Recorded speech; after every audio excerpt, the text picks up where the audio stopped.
រុនសួស្តីកូនតើយើងបន្តមេរៀនយើងទៀតណាកូ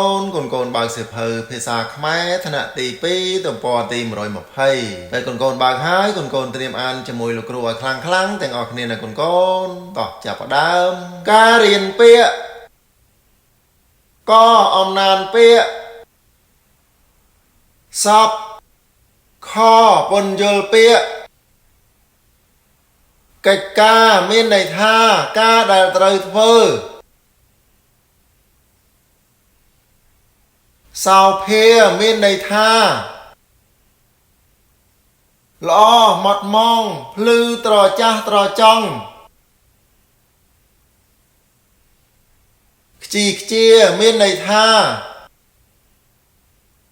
គឺធ្វើការឬនិយាយមិនហ្មត់ចត់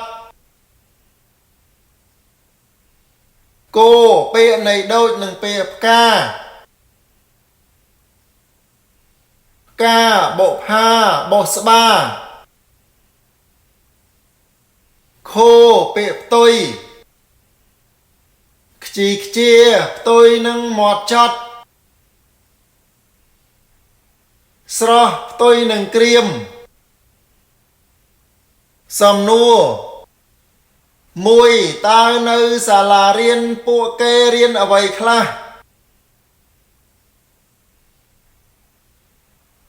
នៅសាលារៀនពួកគេរៀនសពកិច្ចការរៀនកត់ចំណាំរៀនអានរៀនលេខរៀនគំនូរៀនរបាំរៀនកីឡានិងដាំដំណាំផ្សេង2តើដំណាំលូតលាស់ដោយសារអ្វីដំណាំលូតលាស់ដោយសារការមើលថែបានល្អដូចជាស្រោចទឹកដាក់ជីជាដើម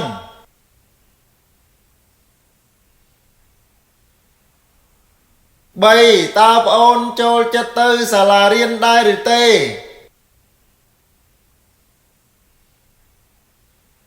ព្រោះអ្វីខ្ញុំចូលចិត្តទៅសាលារៀនព្រោះខ្ញុំចង់មានចំណេះដឹងខ្ពង់ខ្ពស់